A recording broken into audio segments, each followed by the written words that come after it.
નમસ્તે, જય શિક્ષક જાડેજા દિગ્વિજયસિંહ, પ્રમુખ ગુજરાત રાજ્ય પ્રાથમિક શિક્ષક સંઘ.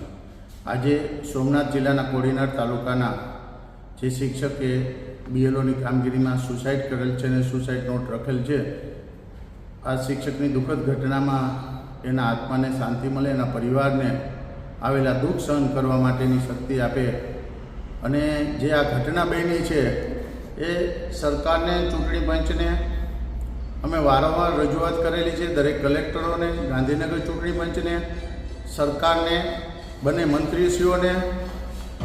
અને આજે શિક્ષકો કામગીરી કરી રહ્યા છે, શિક્ષકો ખૂબ સારી રીતે સહકાર આપી રહ્યા છે, છતાં પ્રાંત દ્વારા અને શિક્ષકોને જે રીતે ત્રાસ આપવામાં આવે છે, રાતે 12 વાગ્યા સુધી બહેનોને બોલાવવામાં આવે, રાતે સાઇટ નથી ચાલતી અને શિક્ષકો પોતાના ઇન્સ્ટ્રુમેન્ટમાં, પોતાના મોબાઈલમાં બધી કામગીરી કરે છે.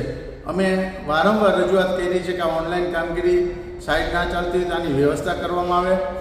આ જે શિક્ષકોને ત્રાસ દેવામાં આવે છે, અગાઉ પણ હમણાં જ કપડવંજની અંદર ખેડા જિલ્લામાં ઘટના બની, જે આ શિક્ષકો ઉપર ત્રાસ દેવામાં આવેલ છે. અને આ પરિવાર ઉપર જ્યારે દુઃખદ ઘટના બની છે ત્યારે રાજ્યના 2 લાખ શિક્ષકો જ્યારે આ મુસીબતીનો સામનો કરી રહ્યા છે, ત્યારે રાજ્ય પ્રાથમિક શિક્ષક સંઘ આજે આહવાન કરે છે કે રાજ્યના તમામ શિક્ષકો જે ઓનલાઈન કામગીરી મોબાઈલમાં કરે છે એનો આજે 1 દિવસ માટે બહિષ્કાર કરશે.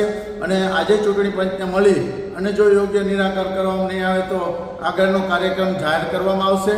ખાસ કરીને કોઈ શિક્ષકોએ નોટિસથી અથવા પગલાં કોઈ લેવામાં બીવાની જરૂર નથી. તમારી સાથે 2 લાખ શિક્ષકોના સંઘ આપની સાથે છે.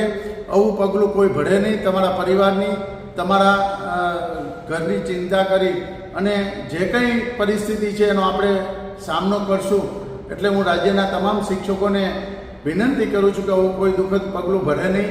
જે આ શિક્ષકની ઘટના બની છે અમારા ધ્યાનમાં આવી છે અને અમારા સંઘના હોદ્દેદારો, જિલ્લાના પ્રમુખો, રાજ્યના ઉપપ્રમુખ એ સ્થળ ઉપર પહોંચી અને એના પરિવારને પાસે અત્યારે ગયેલ છે. અને આજે આ રાજ્યના તમામ શિક્ષક, જિલ્લા સંઘના પ્રમુખ મહામંત્રી, રાજ્યના હોદ્દેદાર, તાલુકા સંઘના પ્રમુખ મહામંત્રી અને તમામ શિક્ષકોને આહવાન કરું છું કે આ ઓનલાઈન કામગીરીનો આજે 1 દિવસ માટે આપણે બહિષ્કાર કરશું.